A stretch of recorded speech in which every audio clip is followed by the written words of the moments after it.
encore des développements liés à la chute de FTX et une victime collatérale de plus, Genesis. Genesis peut-être au bord de la faillite. C'est potentiellement effectivement la difficulté actuelle de l'écosystème.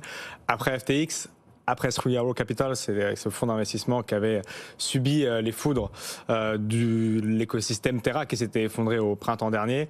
Eh bien, tout ça mis bout à bout fait que, effectivement, en ce moment, un problème est en cours avec Genesis. Genesis, il faut voir quand même cette entreprise comme étant un autre pilier, encore une fois, de cet écosystème, qui est une société qui permet justement de faire du trading, de fournir des capitaux et aussi...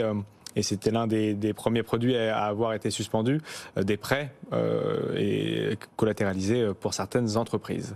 On a effectivement depuis une semaine une certaine crainte pour cette entreprise qui cherchait il y a une semaine $1 milliard, qui s'était fixé le délai d'une semaine pour trouver ce $1 milliard auprès d'investisseurs et qui a annoncé hier soir, c'est nos confrères de Bloomberg qui l'annonçaient, ne pas avoir réussi à faire ce tour de table de $1 milliard et donc redescendre à 500 millions leur objectif. Les dirigeants sont en partie rassurants. Ils nous disent aujourd'hui que la société ne va pas faire faillite tout de suite, ils mettent immédiatement dans leur communiqué de presse, mais qui sont effectivement en grande difficulté.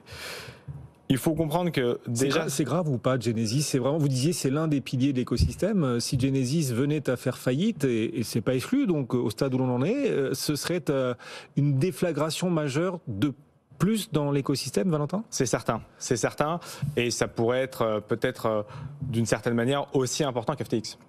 Aussi importante que FTX, la plateforme de SBF qui a fait faillite il y a une dizaine de jours maintenant, parce que c'était une entreprise qui donnait des services à beaucoup d'autres, et qui fait partie de la colonne vertébrale. Peut-être que si on avait une idée verticale de ce qui se passait, il y avait FTX qui était, certainement tout en haut, parce que c'était une plateforme qui recevait les fonds de beaucoup d'entreprises. Mais juste en dessous, et dans des services différents, il y avait Genesis. Il y a encore Genesis. Et j'ose espérer qu'il y aura Genesis demain. Mais aujourd'hui, avec une difficulté. Ils ont perdu 175 millions chez FTX.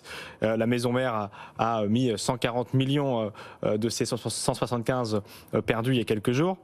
Ils avaient 2,8 milliards de dollars de prêts à Three Arrows Capital, le fonds d'investissement qui a subi les foudres de Terra.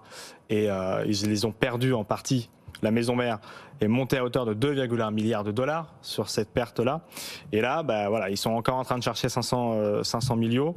Et ça fera la suite avec l'autre information du jour. Parce que dans le groupe qui détient Genesis, qui est Digital Group Currency, il y a notamment Grayscale, qui est le fameux GBTC, qui là aussi est un investissement, avec un véhicule d'investissement pour les institutionnels qui est en difficulté parce que certains spéculent qu'effectivement, si il y a une vraie problématique sur Genesis, s'ils ne font pas leur tour de table à 500 millions et si l'entreprise dépose le bilan, alors il pourrait y avoir une contagion sur ses propres entreprises et c'est là où le domino pourrait être un peu plus gros que les précédents.